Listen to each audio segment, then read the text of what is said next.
Hello and welcome to It's Going to Be Alright. My name is Niklas And I'm Clayton Gwen. and today we are going to talk about creativity. Creativity in science Yes, and in academia. combination. And the thing is that I think a lot of people think about academia as not that creative for some reason. I think it's because it's so bound by convention, and that makes it feel static for many people. But it Or is at least all about creativity, in my or at opinion. least very stiff, Definitely rigid in a stiff. way. But that is very far from the truth. It is a very creative process when you're going to write something or you're conducting research, because it involves a lot of thinking and combining different things. So what do you think creativity is?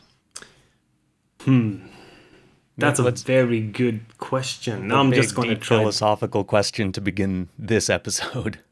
So, okay, this is not going to be a good answer, but I'm going to try my best. To me, creativity is combining unexpected elements to create something that you, in some way, envision. So it doesn't really have to be that concrete, but you have some kind of an idea that you turn into a product. It could be a drawing, it could be a piece of music, or it could be a thesis. Creating a new idea. Exactly. But how that idea is manifested, that's not that important. Yeah, it's a very tough one to sit and try to define because we can talk about creativity. We can talk about people being creative, but actually figuring out the nuts and bolts of what creativity is, it's almost easier to feel like you can be creative than to tell somebody what creativity is. actually is. I actually think it's a really good thing that it's hard to define, because that gives it a lot of freedom. You know? Yeah, it fits to kind of whatever you need it to be. That I guess for me, creativity is probably more bound up with inspiration. It's something that a spark kind helps to create a bigger idea that generates momentum and mass behind it. And then I feel very inspired to go and do something. So I would say, at least for me, I don't think that my creativity is something that exists by itself, that it needs to be very much linked to this idea of finding inspiration, being inspired, and moving forward to basically creativity is almost the step that comes afterwards for me. First be inspired and then take that inspiration and create something new. But I mean, I've experienced this multiple times, that you go to bed at night, you put your alarm clock on, let's say 7, you get up, and you don't feel particularly inspired. You're kind of tired, you want to have a coffee, read a newspaper, and then you want to start to write. And you're not inspired. You just want to get out, you want to do something else. And that's the daily grind of writing a thesis or working as a researcher. Or when I was an artist, I went to the workshop and I just had to start drawing, and I was drawing 8 hours a day, and I didn't felt inspired. A lot of times I just had to get going. It was just doing your job. Exactly, but the thing is that when you do something enough, it comes to a point where you have sort of built up a vocabulary that you could start off with. So if you're writing, you kind of just have to get warm. You have to write a page. You have to get some words down on paper that you can start to manipulate and modify and turn into whatever you want it to be. And the same thing goes for drawing. You just have to start moving your hand and creating shapes, and then you can start turn that into something. And that's when inspiration comes, because it starts to remind you about something. You start to organize your thoughts in a way. It's like a mini outline. So why do you think that we need creativity in science or in academic education, science writing? Because that's what produces new ideas. And this is certainly a problem that I have encountered working with many students, and we've talked about it before. Is there necessarily anything new under the sun. How do you create new ideas when so many fields of science are so mature at this point? It's hard. You can't. I mean, there's a couple of different ways you can do that. One is to there's a difference between inventing the wheel or just coming up with something that is, kind of new, I guess. It doesn't have to be a revolution. A refinement. Exactly. A refinement, or just combining something that haven't been combined before. But it could be two minor aspects of, let's say, a theory, or some results from a research project. It could be many different things, but it doesn't really have to be something that, as we talked about last podcast, something that changes the zeitgeist. That would be having too high expectations, I think. And if it happens, it's great, but it's very unusual. Exactly. It's a tough thing to be the person who revolutionizes an entire field of thought and practice. But the same goes for, it's not only science or academia. I mean, the same goes for art. How many artists define like an era?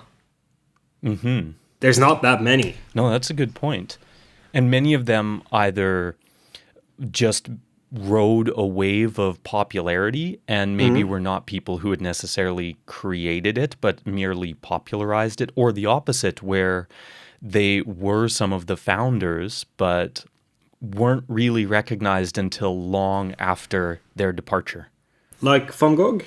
I mean, he was poor his whole life. He only sold a couple of paintings, or maybe one, and that was to his brother, and it was only like a symbolic amount of money. And he all he wanted to be was to be an artist, right? And he was a guy that was dealing with a lot of mental health issues as well, and also living a pretty difficult life.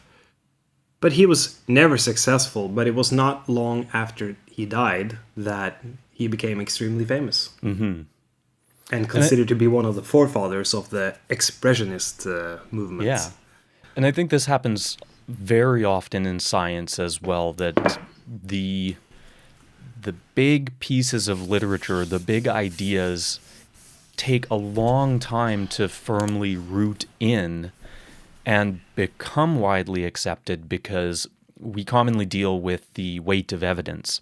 And there's differences between disciplines as well. I mean, it might be much more of a slow process in the social sciences, because it's very difficult to see, like, let's say that you come up with a theory that this is how culture is produced. It might take a long time for that to sort of be integrated into other scientific works. But when it comes to the natural sciences, the results might be a little easier to see. It might be a product, it might be a physical thing, it might be a machine, it might be a medicine, it might be a vaccine. I mean, Easier to test, easier to replicate, easier to validate. Because it's an object that you can touch, Yes. you can feel, you can look at it. And even coming up with things like vaccines or experiments, these also take a large amount of creative energy, I guess you could say.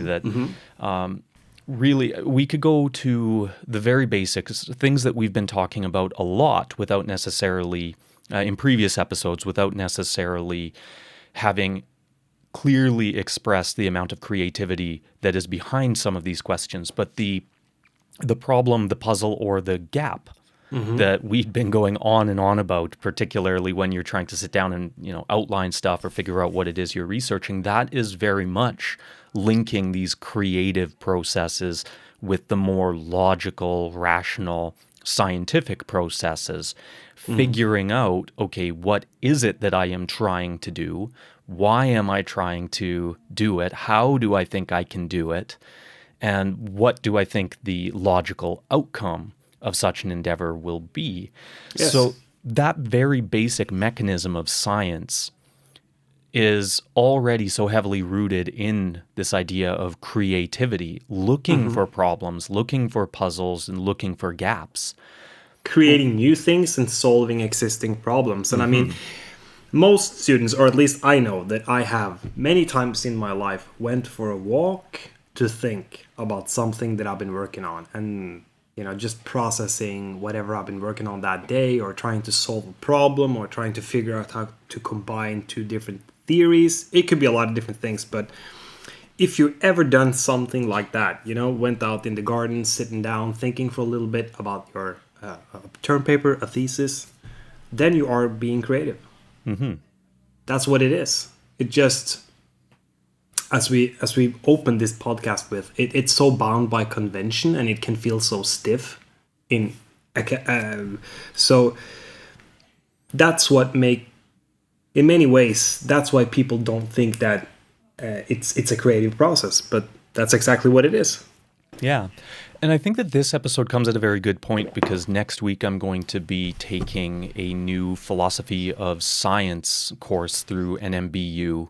And the major focus is on scientific disagreements, and basically what happens when, if you cannot overcome a disagreement with more evidence, that the disagreement is much more rooted in a perspective or a worldview that one holds, we kind of need to start getting a bit more creative about how we address that disagreement and the underlying problems behind it. So as I've been reading the course material, a lot of it is really dealing with the philosophy of science, and not necessarily in the more traditional way that you might expect, where, okay, you go through the reductionist viewpoint, and then came this sort of idea, and then this new theoretical or philosophical perspective began to emerge, and paradigm shifts and things like that. But it really is a lot more of, when you look at real world problems, how is it that we even creatively define the problem based upon our assumptions of the world and our assumptions of how science is supposed to work? So I'm really quite interested in what this course is going to offer, and a lot of it really is coming down to this idea of how do we start to think differently about many of the things that we just take for granted in science research. To the point where, science almost, in a way, if it becomes so methodological that you stop being creative in a way, and you just can follow it formulaically, we still need to have these big creative questions driving, well, why do we do it this way? Why are we choosing to analyze these particular results in this particular way? I think it's extremely important to have alternative perspectives on what you could almost call a doctrine, because that would be, in many ways, doctrines can be important and can be extremely useful to establish a system to analyze something or to do a certain thing. But you need to always critically question how that doctrine is constructed, because it might have some flaws, and that will...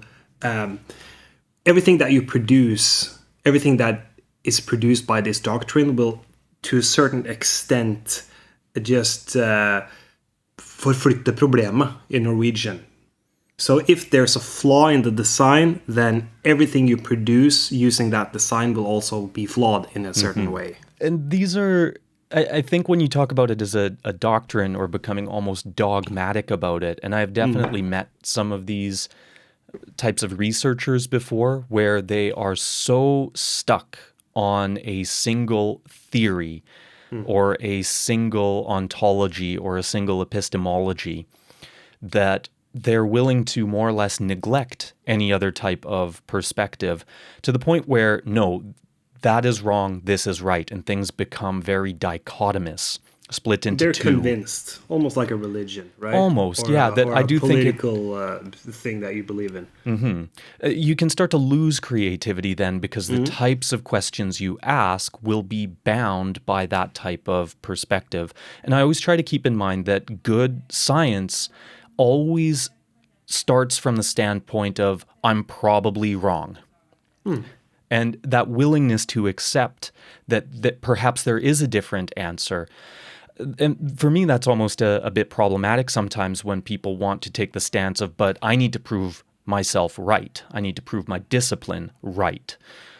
I don't really think, from a creative sense anyways, that that is how science is designed to work. If you flip it around and start from the standpoint, I expect to be wrong, that seems to be at least a way that you can ask more creative questions, because then you're not trying to justify why someone else is wrong or support why I am right. You're always trying to prove to yourself that, okay, was that a fluke? Was that an unintentional accident?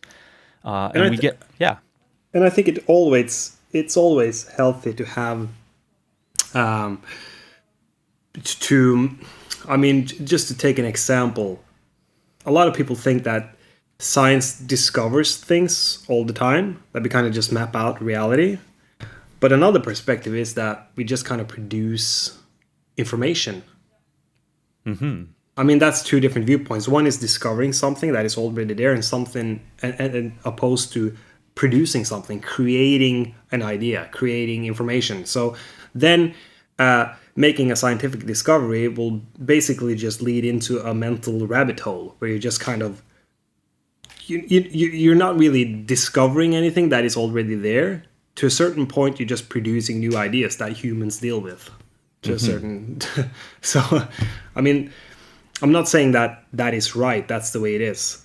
I'm saying that it's important to take all these different perspectives into consideration, because that will ultimately give you the opportunity to be creative and combine different elements to create something that possibly haven't been done before. Exactly. And this happens quite often.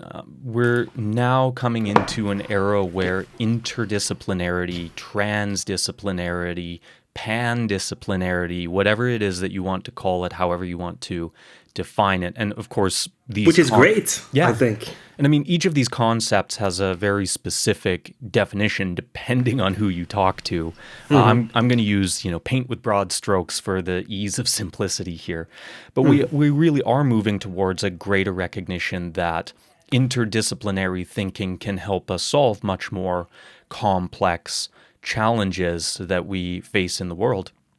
But in many things are connected and are much more complex than one field can deal with, But in a way, science has almost always been interdisciplinary in that we're taking ideas, we're using metaphors even from a different scientific field and applying it to something else. So you could see, for example, how much physics or chemistry is very much rooted in things like biology or geology, which you would think, end up being very different fields, but they're all sort of building on each other, whether using similar methodologies or taking similar sort of scientific philosophical foundations, or using metaphors to explain something.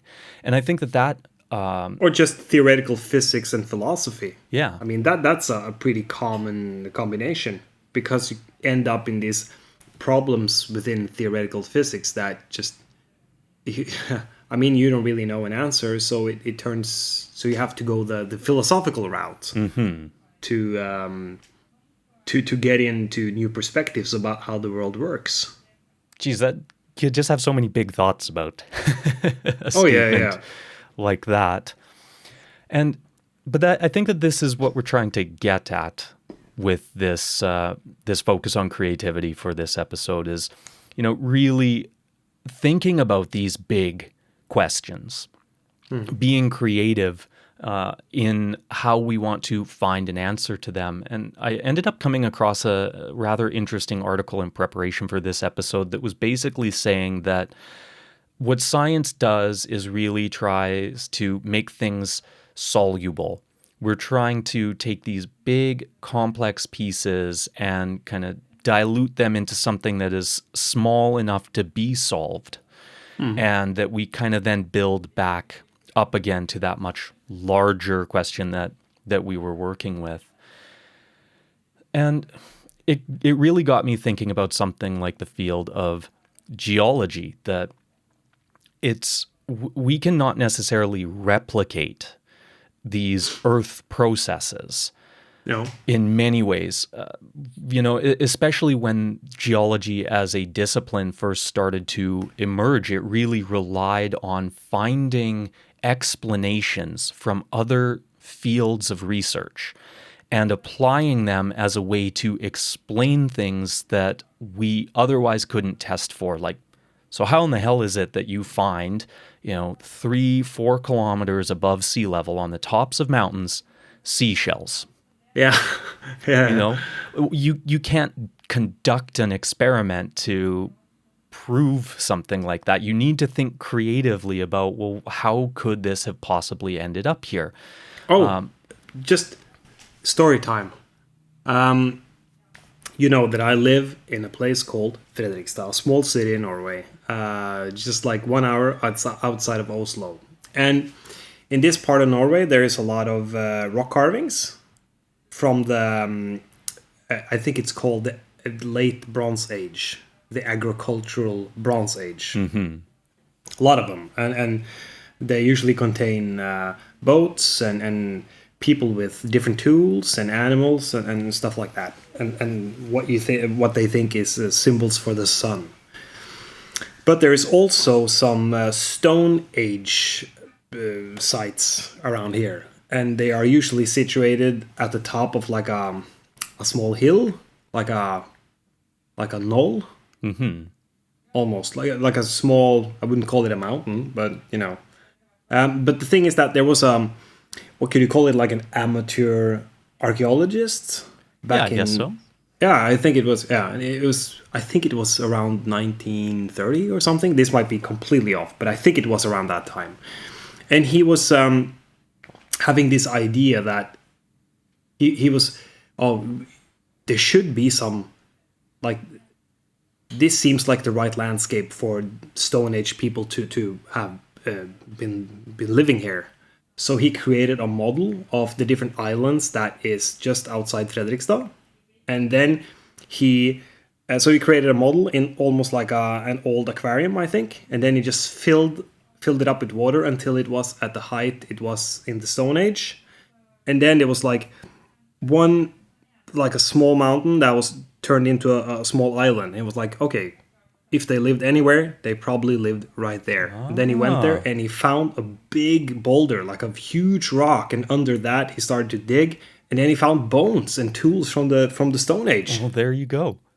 That's pretty cool. Yeah. But that's no idea. A really creative way of discovering that. Yeah, talk about a eureka moment, right? Oh yeah, that's amazing. So he's pretty famous for that, and he was an amateur archaeologist. Mm-hmm.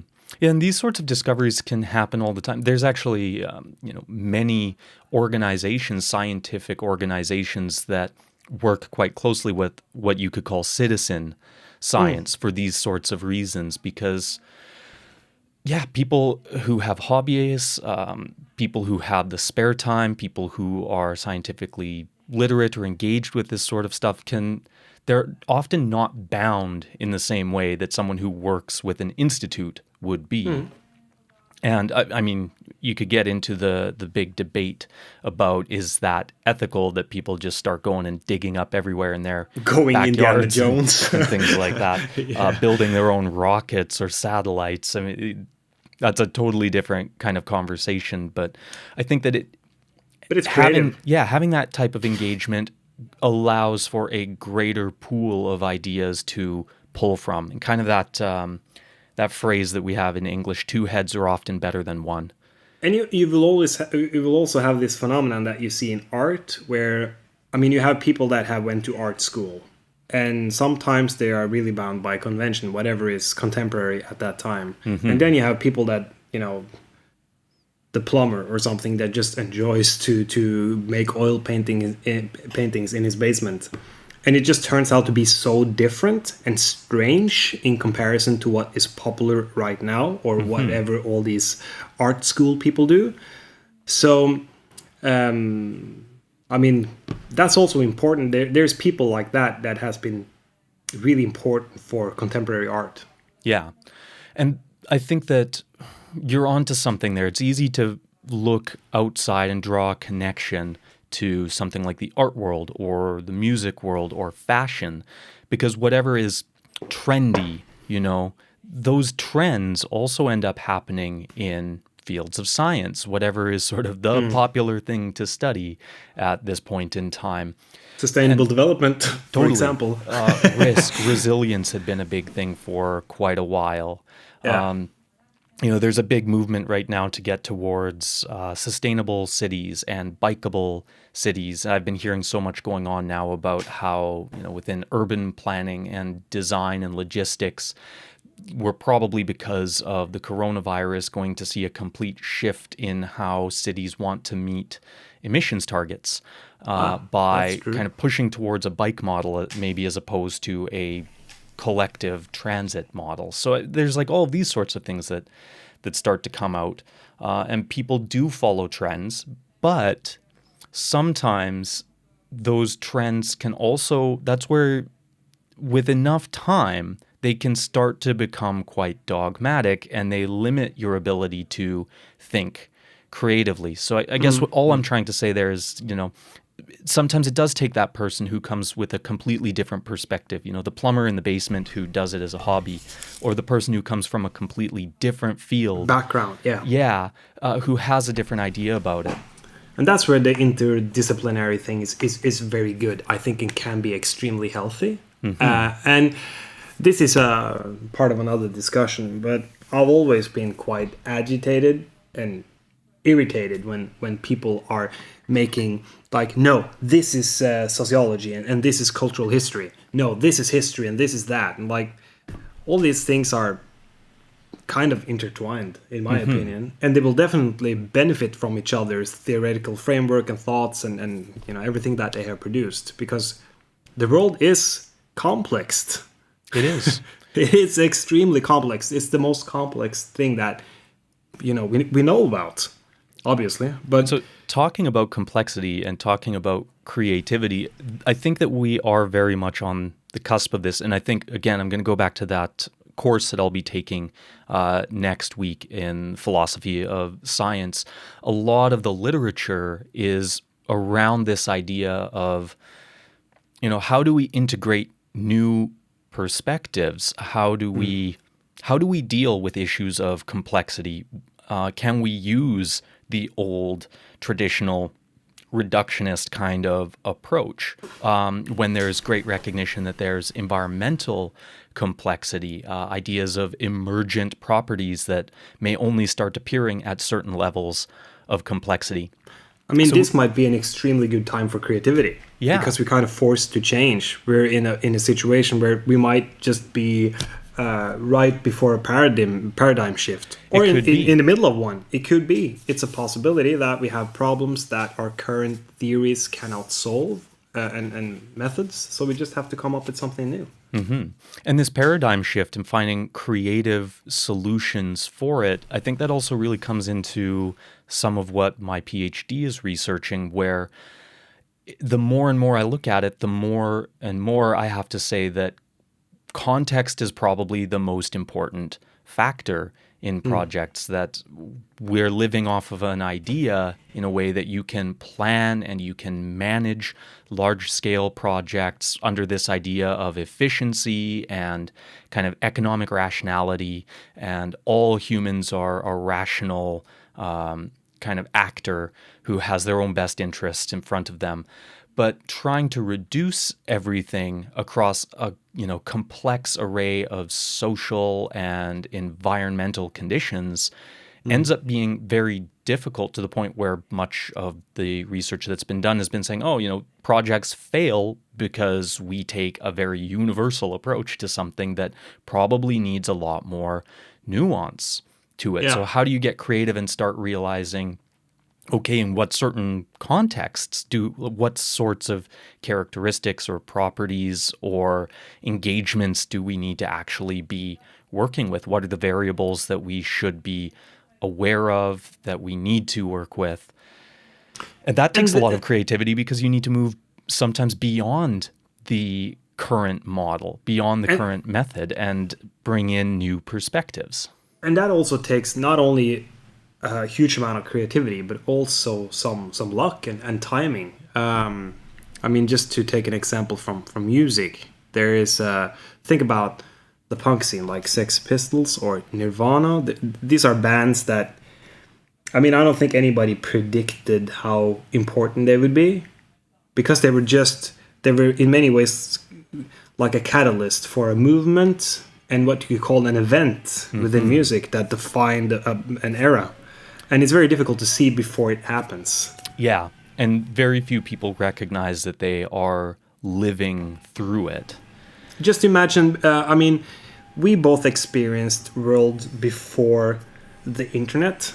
I mean, the internet existed, but not in the form that it does now. I remember when I was a kid, at least until I was like 6 or 7, maybe 8, we didn't have a computer at home. I remember I played video games like Nintendo, but we didn't have a computer, and we didn't have cell phones. I remember my dad had this like a big box. Yeah, the thing that you could road rage with and and a cord and stuff at a stoplight if they pissed you off enough.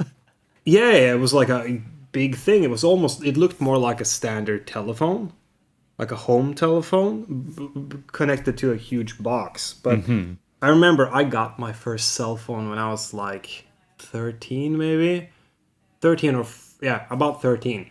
The thing is that I remember someone sent me an SMS, like a message, but no one really knew how to use these messages. So it was just like they were sending riddles to each other and just like quizzing each other and stuff. Yeah. I mean, it was just like the way we use it now was not established yet. So it was very difficult to see what this would turn into. It was impossible for most people.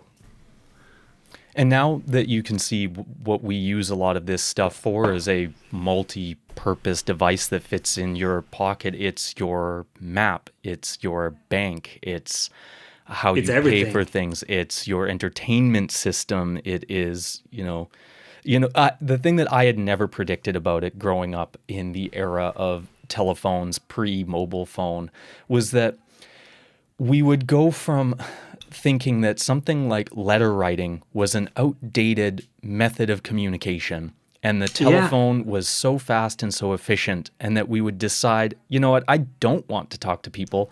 I'd rather have the convenience of sending a letter to them electronically that I can ignore until I feel like I actually want to respond to it. Yeah. And you know what? I can't really get used to that. I mean, I still prefer to call someone. Oh, and I've gone the totally other way of just like, I don't feel like talking to that person right now, so I'll send him a text later. Yeah, I mean, I'm just kind of like, I don't like to. Sometimes I won't respond to texts because it's just like, I just forget about it. But I mean, people are different. But I'm having difficulties with that, to be honest. Yeah, it's just the way I am. Yeah, but.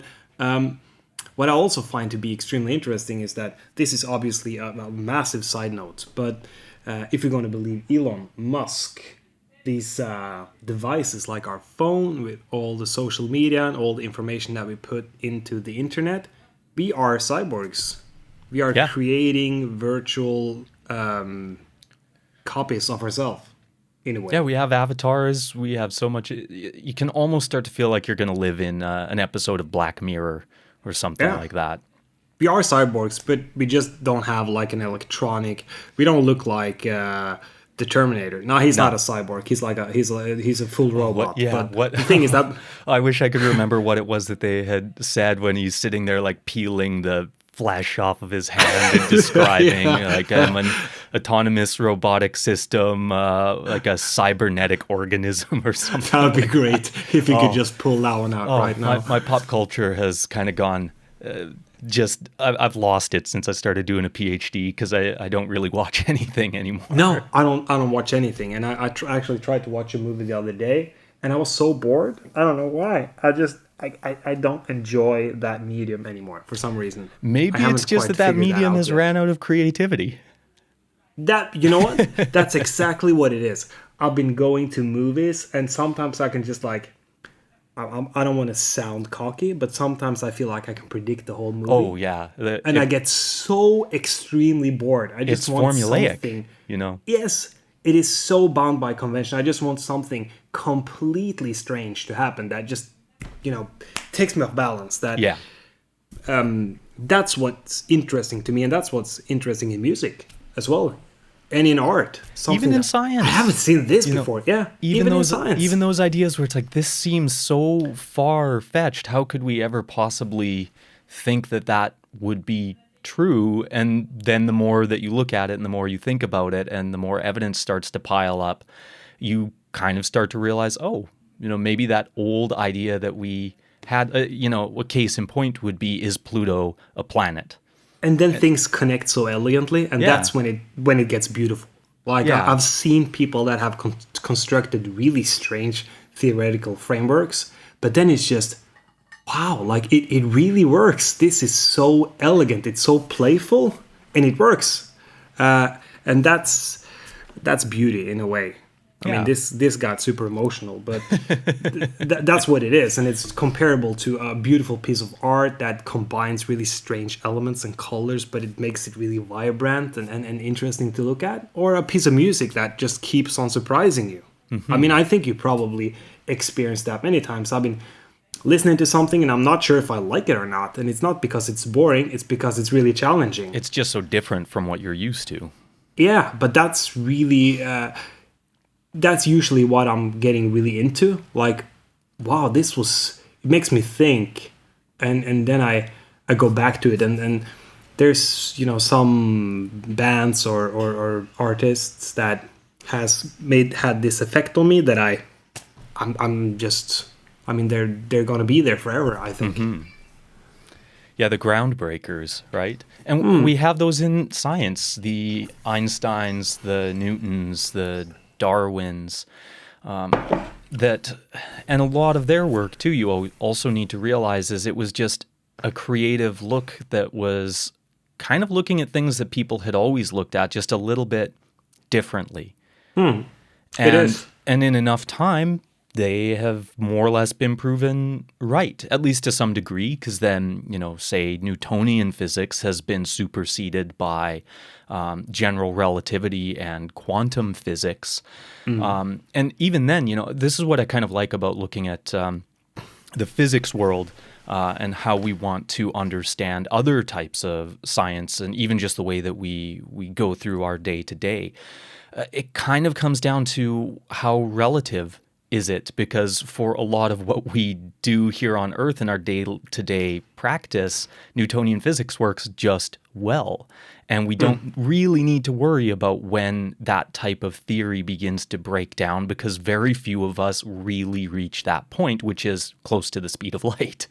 So it's only once you start superseding that new explanations and new ideas start to come out. And just even think about how much has gone on with something like the periodic table of the elements, this creative thinking of, but there must be more. Oh, yeah. It's incomplete. We can see that it's incomplete, and being creative in the ways in which we discover or invent, however you want to describe it, these new types of elements that may exist only for fractions of seconds. Yeah, things like just Higgs like a super bosons and unstable subatomic particles. Yeah, it is extremely fascinating, and it requires people who think outside the box. And I mean, there's a huge creative component to that. And just kind of bring this back to writing, because this is something that I wanted to talk about during this podcast. And That's good. I've got notes on it as well. yeah, We're a writing podcast after all, aren't we? Or we're trying to be. We are trying to be, but I think it's more interesting if you connect it to other things as well, in my opinion. But okay, the thing is that we've been talking a lot about this, and we talk about it all the time at the Writing Center, and especially when students come in to have a consultation, we stress the importance of creating an outline. And I mean, it is important to create an outline, but if you want to compare it to art, creating an outline is like making a sketch, right? You make a sketch and then you turn that into the final product. So let's say that you want to draw a tiger. You just create like a loose sketch using a pencil or something, and then you would apply paint or whatever, and then you can kind of change that sketch accordingly, take parts out, or oh, the tail wasn't right, I'm just going to redraw it or something. And an outline is comparable to doing something like that. But a lot of times when I draw, I never sketch anything. I just start out, and that's and the thing is that when I'm creating a sketch, I feel like the final product ends up feeling really stiff. And I'm not sure if that can be compared to writing, but the thing is that if you know what you're going to write about really well, you got it under your skin, you've been working with it many times before, then you don't need to make an outline because you kind of already outlined it in your head many times before. The only thing you need to do is place the theory or the ideas into a new context. And maybe you don't want to make a sketch. Maybe, it could be like a small outline, couple of bullet points, or maybe not even that, just start writing. And then it's the exact same process as I do now when I draw. I just start and I just see what happens. Yeah. And I have a loose idea of what I want to do, but it's supposed to be very loose because I don't want to limit myself. And what I would say when it comes to creativity and writing, other than obviously, finding your inspiration for conducting that research in the first place, be it literature-based research, be it field-based research, be it laboratory-based research, having that big kind of creative question, what is it that I'm really doing this for? And hopefully the answer isn't so that I can get the degree. Yeah, hopefully not. I mean, that doesn't leave you with a whole lot. It's pretty hard to then find real creative answers to what can I do with that degree if your only goal was to get it. And that inspiration is very limited because that's only about your social position and not really anything else. Exactly. So, what is it that I want to gain out of this? What is it I'd like to accomplish with this on a, maybe a more inspiring level? And we've already talked in other episodes about problems and puzzles and gaps and the 4 big questions that you can ask to get started. But when it actually comes to writing and explaining yourself, I think creativity can also very much come out in your style. Now, this is something we haven't really gotten heavily into yet with the podcast, and will probably be a future episode.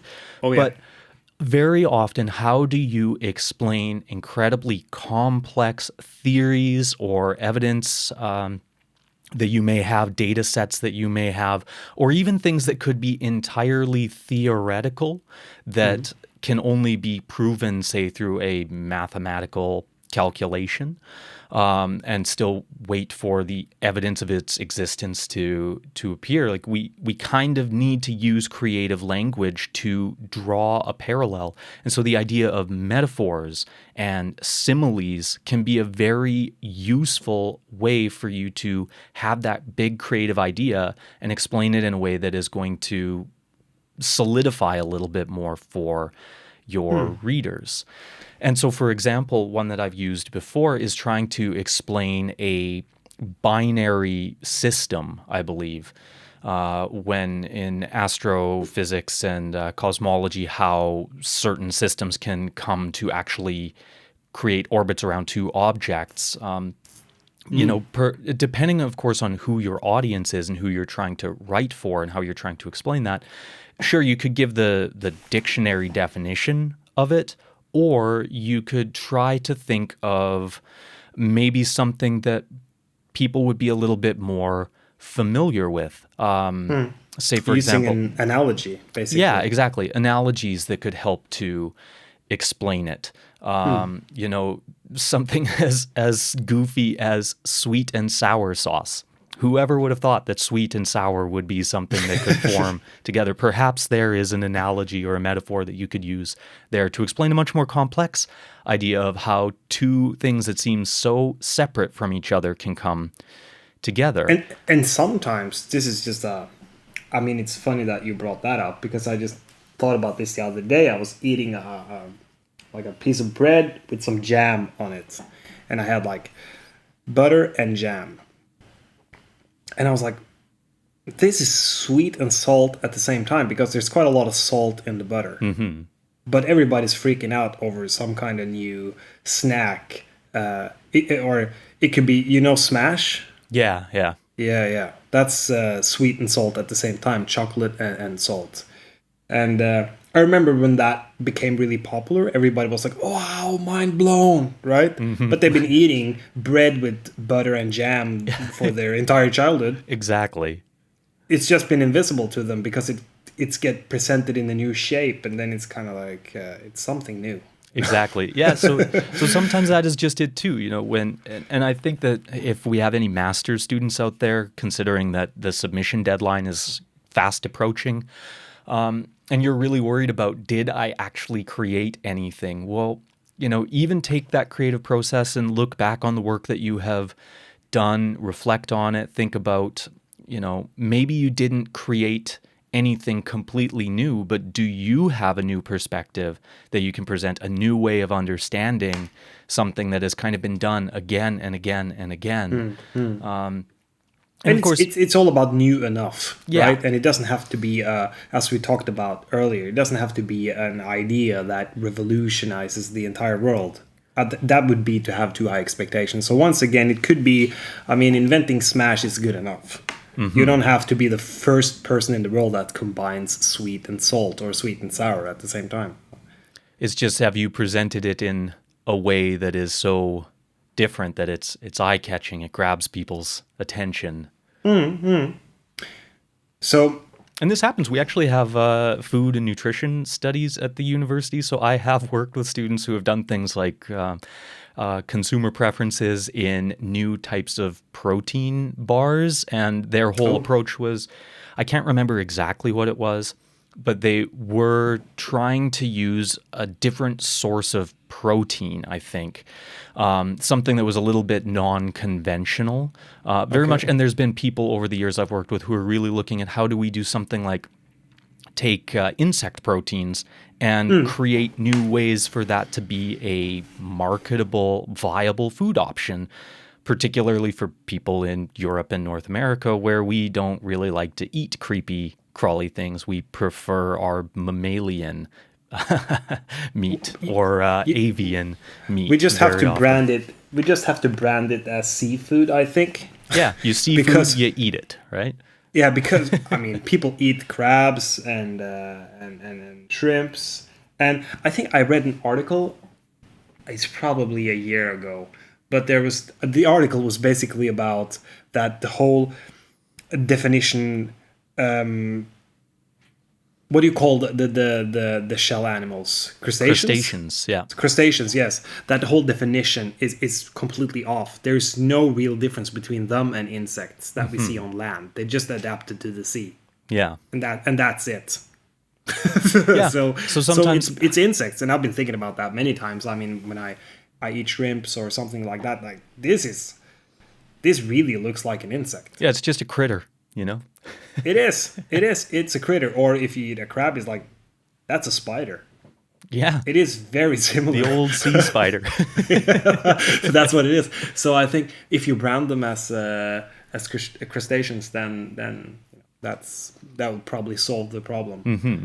And the scientific question was probably not how do we market this, but there's obviously a creative need to be able to market something for the sake of, food system sustainability or self-sustainability, and obviously the environmental ramifications of industrial food systems.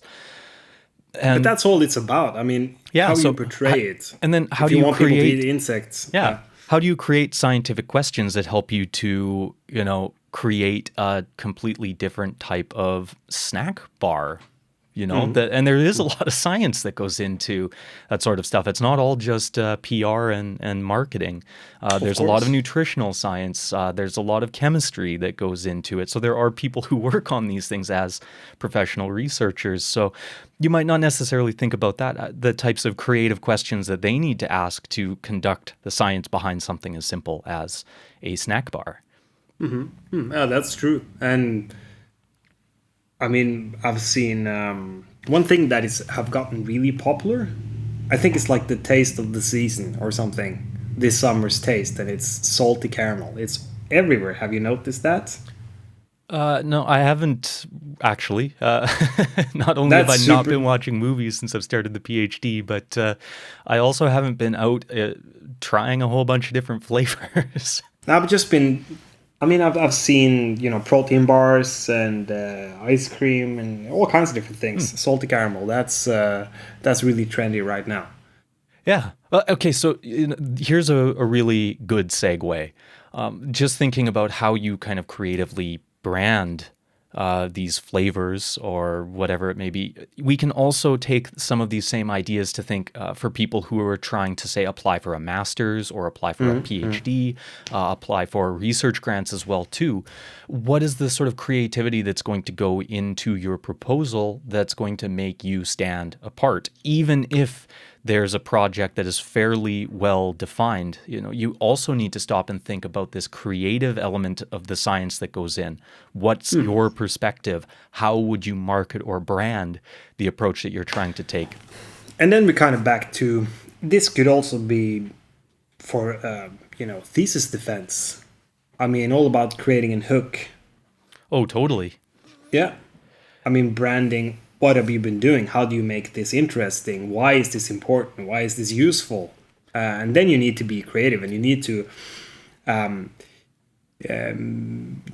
to catch people's interests somehow. And in a way, I mean, a lot of people do it by trying to catch up on trends as early as possible to seem like they are groundbreaking in a way. That's one way of doing it. Yeah. Or another way of doing it is, as we talked about earlier, just kind of trying to combine things that are unusual, Yeah, interdisciplinary. being completely different. Exactly. But if you really work on it, then you will probably be able to create something that is elegant and that works. And that will also catch people's eye. And it's the same thing with writing. I mean, just a paragraph that flows good, that connects ideas beautifully, that goes back and forth without it being confusing. Yeah. Same thing.